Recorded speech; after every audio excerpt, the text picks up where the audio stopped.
Welcome to our channel. If your iPhone is stuck on the Apple logo and won't boot normally, follow these step-by-step instructions to force restart your device and resolve the issue. Step 1. Determine which iPhone model you have. As the force restart process differs between older and newer models, check the back of your phone or your settings app for the model information.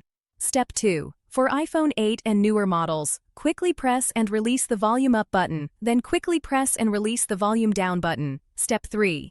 Immediately after the volume buttons, press and hold the side button until the Apple logo disappears and reappears. Continue holding for about 10 seconds. Step 4. For iPhone 7 and 7 Plus, press and hold both the volume down button and the side button simultaneously for at least 10 seconds until the screen goes black and the Apple logo reappears. Step 5. For iPhone 6s and earlier models, press and hold both the home button and the top or side button together for at least 10 seconds until you see the Apple logo.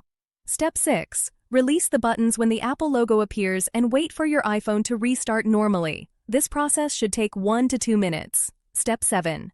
If the force restart does not resolve the issue, connect your iPhone to a computer and use iTunes or Finder to restore your device from a backup. Step 8. As a last resort, put your iPhone into recovery mode and perform a factory reset.